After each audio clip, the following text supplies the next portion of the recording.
नमस्कार मित्र हो, आज आपण पाहणार आहोत ॲड्रेसिंग मोड्स इन 8085. ओके, आता काय आहे हे ॲड्रेसिंग मोड? तर आपल्याला माहित आहे की मायक्रो प्रोसेसरला त्याचं काम करून घ्यायचं असेल तर आपल्याला काय द्यावं लागतं, तर इन्स्ट्रक्शन द्यावी लागते, बरोबर. आणि प्रत्येक इन्स्ट्रक्शन मध्ये 3 गोष्टी असणं गरजेचं आहे. आणि त्या 3 गोष्टी कोणत्या? तर पहा, पहिली गोष्ट म्हणजे की आपल्याला त्या इन्स्ट्रक्शन मध्ये कळलं पाहिजे की नक्की आपल्याला कोणतं ऑपरेशन करायचं आहे. दुसरा भाग आहे what is the address of source data, म्हणजे आपण जे ऑपरेशन करणार आहे त्याचा डेटा आपण कुठून घेणार आहे, बरोबर. आणि तिसरा जो भाग आहे की ऑपरेशन झाल्यानंतर तो डेटा आपण कुठे ठेवणार आहे, म्हणजे त्याचं डेस्टिनेशन काय आहे, म्हणजे ऑपरेशन कोणतं करायचंय, त्याचा सोर्स डेटा काय आहे आणि त्याचा ॲड्रेस ऑफ डेस्टिनेशन काय आहे. या 3 गोष्टी प्रत्येक इन्स्ट्रक्शन मध्ये असणं गरजेचंच आहे. आणि या 3 गोष्टी जर माहिती असतील तर आपल्याला मायक्रोप्रोसेसर कडून कोणतेही कार्य करून घेता येणार आहे, बरोबर आहे. आणि या 3 बाबी कशा पद्धतीने मांडल्या जातात त्याच्यावर हे ॲड्रेसिंग मोड्स अवलंबून आहेत. ॲड्रेसिंग मोडचे प्रमुख 5 प्रकार आहेत. एक आहे डायरेक्ट ॲड्रेसिंग मोड, दुसरा आहे रेजिस्टर ॲड्रेसिंग मोड, तिसरा आहे रेजिस्टर इनडायरेक्ट ॲड्रेसिंग मोड, चौथा आहे इमिजिएट ॲड्रेसिंग मोड आणि पाचवा आहे इम्प्लिसिट ॲड्रेसिंग मोड. आता हे प्रत्येक ॲड्रेसिंग मोड आहेत ते आपण स्टेप बाय स्टेप अभ्यासूया. पहिली मेथड आहे डायरेक्ट ॲड्रेसिंग मोड. आता याच्यामध्ये डायरेक्ट ॲड्रेसिंग मोड मध्ये काय आहे, तर ही 3 बाइट इन्स्ट्रक्शन तयार होते. आता का होते ती पहा, की कुठली इन्स्ट्रक्शन धरली तर त्यामध्ये असणारा एक ऑपकोड, बरोबर.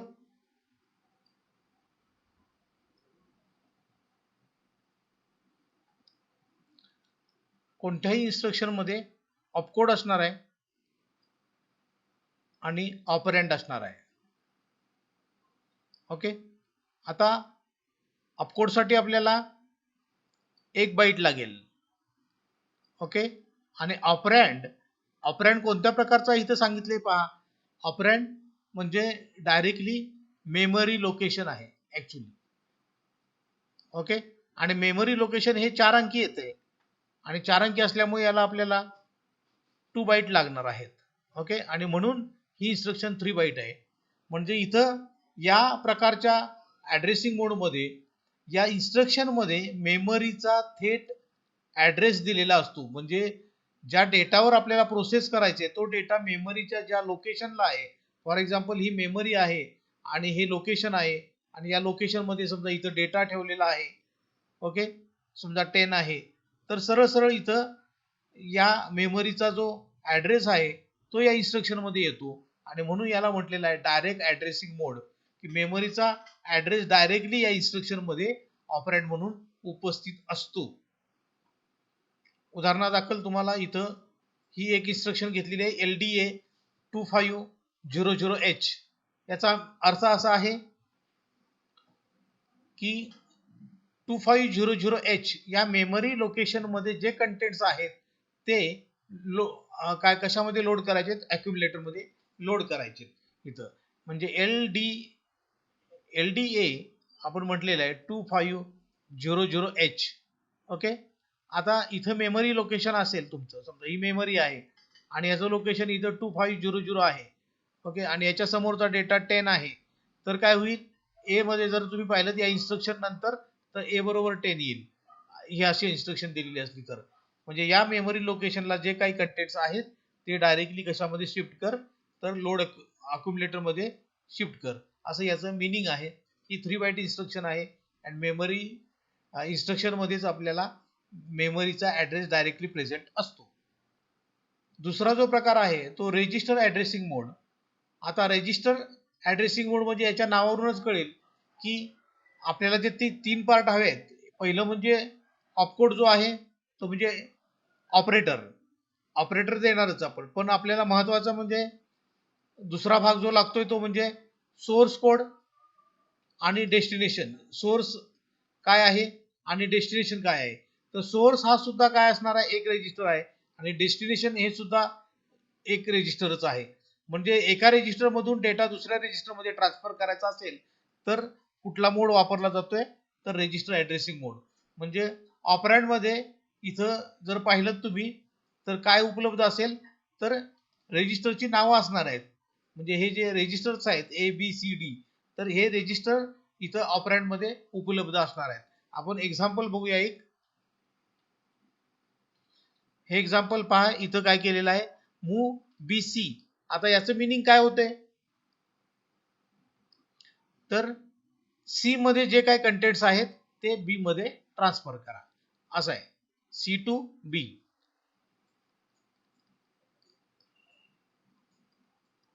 असं लिहिलं जातं, मात्र सी मधलं कंटेंट्स बी मध्ये ट्रान्सफर केले जातात. ओके, म्हणजे सी हा सोर्स रजिस्टर आहे आणि बी हा डेस्टिनेशन आहे. ओके, आणि ऍक्शन काय करायची ती इथं दिलेली आहे, हा आपला ऑपरेटर आहे. अशा पद्धतीनं ही आहे रजिस्टर ऍड्रेसिंग मोड. तिसरा जो प्रकार आहे तो रजिस्टर इनडायरेक्ट ऍड्रेसिंग मोड. म्हणजे रजिस्टरचा इनडायरेक्टली यूज इथं केलेला आहे. बरोबर आहे की रजिस्टरचा यूज कशासाठी केलेला आहे, तर मेमरी लोकेशनचा ऍड्रेस सेव्ह करण्यासाठी. म्हणजे मेमरी लोकेशन, ज्या मेमरी लोकेशनचा डेटा प्रोसेस करायचा आहे त्या मेमरी लोकेशनचा ऍड्रेस या रजिस्टरमध्ये ठेवला जातो. आणि जनरली HL पेअर हेच वापरलं जातं मेमरी ऍड्रेस स्टोअर करण्यासाठी. ह्याची इन्स्ट्रक्शन जर तुम्ही पाहिली तिथं तर ही 1 बाईटच आहे, कारण इथं मूव AM म्हणजे मेमरीमध्ये जे काय आहे ते अक्युमुलेटर मध्ये ठेवा असं फक्त सांगितलेलं आहे. बरोबर आहे, पण इथं मेमरीचा ऍड्रेस आपल्याला माहित नाही, तर तो मेमरीचा ऍड्रेस कुठं असणार आहे, तर तो मेमरीचा ऍड्रेस असणार आहे तो HL पेअर मध्ये इथं असणार आहे.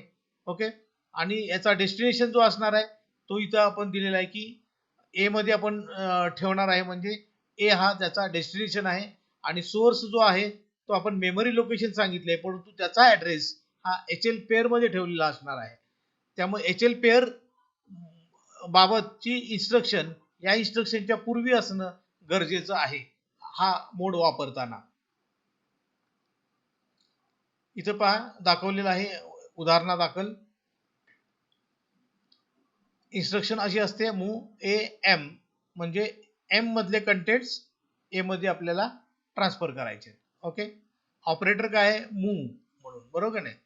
आणि या M चं जे मेमरी लोकेशन आहे ते HL पेअर मध्ये तुम्हाला दर्शवलं जाणार आहे. म्हणजे इथं मेमरी असेल तुमची M, बरोबर, हा अक्युमुलेटर आहे A. आता तुम्ही यातले कंटेंट्स इकडे शिफ्ट करणार आहे, पण कुठल्या लोकेशनचे, फॉर एक्झाम्पल 4001 या लोकेशन मध्ये जे काय आहे, फॉर एक्झाम्पल 10H हा अंक आहे आणि तो आपल्याला इकडे शिफ्ट करायचा आहे. तर इकडं HL पेअर हा रजिस्टर असेल त्याच्यामध्ये आपण हा अंक स्टोअर केलेला असणार आहे 16 बिट.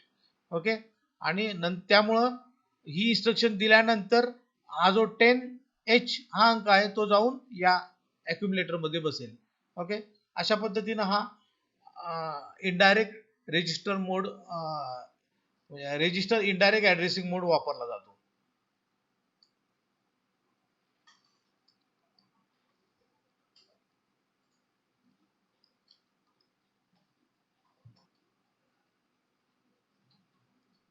आपण काय करतोय, MVIA 05H. आता याचं मिनिंग काय होतंय,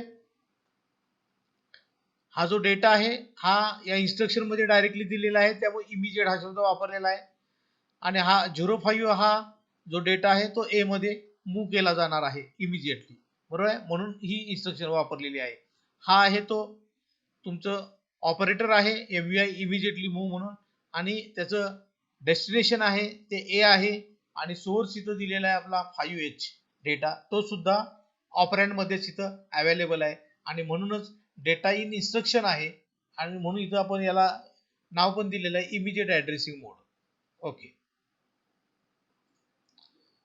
पाचवा जो प्रकार आहे तो इम्प्लिसिट ऍड्रेसिंग मोड.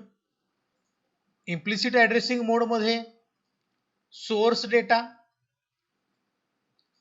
आणि डेस्टिनेशन, तर सोर्स आणि डेस्टिनेशन जर एकच असेल तर आपल्याला ते दाखवणं आवश्यक वाटत नाही. म्हणजे थोडक्यात सांगायचं झालं तर ऑपरेंड जो आहे तो इथे हिडन स्वरूपात असेल, म्हणजे ज्या ठिकाणी डेटा आहे प्रोसेस करून त्याच ठिकाणी ठेवायचा आहे पुन्हा. बरोबर, म्हणजे उदाहरणार्थ एक संख्या दिलेली आहे समजा 01 आणि याचं कॉम्प्लिमेंट करा आणि इथंच लिहा, तर तुम्ही ही खोडणार आणि इथंच लिहिणार आहे. बरोबर आहे 10, म्हणजे कॉम्प्लिमेंटची इन्स्ट्रक्शन असेल तर काय होतं, तर त्या रेजिस्टरमध्ये असलेला डेटा कॉम्प्लिमेंट करून त्या रेजिस्टरमध्येच ठेवायचा आहे. म्हणून डेस्टिनेशन आणि सोर्स एकच आहे. अशा वेळेला ऑपरेंड देण्याची काही गरज भासत नाही आणि म्हणून फक्त काय अवेलेबल असेल तर ऑपरेटरच अवेलेबल असणार आहे. बरोबर, आपण एखादा उदाहरण बघूया. इथं दिलेलं आहे एक्झाम्पल. एक्झाम्पल मध्ये इन्स्ट्रक्शन घेतलेली आहे CMA म्हणजेच कॉम्प्लिमेंट करा. कशाचं? ए चं कॉम्प्लिमेंट करा. म्हणजे सोर्स काय आहे? ए आहे आणि परत स्टोअर कुठे करायचे? पुन्हा ए च्या ठिकाणीच करायचे. म्हणजे ए ठिकाणी जर एखादा अंक असेल समजा 01H, तर याचं काय होणार आहे? कॉम्प्लिमेंट होईल. हा अंक बायनरी मध्ये ठेवला जाणार आहे आणि बायनरीचं कॉम्प्लिमेंट होऊन जो काही हेक्साडेसिमल कोड येईल तो तिथं तुम्हाला प्रत्यक्षात आन्सर आहे असं दिसणार आहे. बरोबर, तर इथं ए मध्ये जे काही कंटेंट्स असतील त्याचं कॉम्प्लिमेंट होईल आणि ते कॉम्प्लिमेंट त्याच रेजिस्टरमध्ये पुन्हा स्टोअर केलं जाईल. अशा प्रकारची ही इन्स्ट्रक्शन आहे. त्यामुळे इथं ऑपरेंडची काही आवश्यकता नाही, फक्त ऑपरेटर दिलेला आहे. अशा पद्धतीनं या ॲड्रेसिंग मोडचे 5 प्रकार आहेत, ते 5ही आपण व्यवस्थित मध्ये एक्सप्लेन केलेले आहेत. धन्यवाद.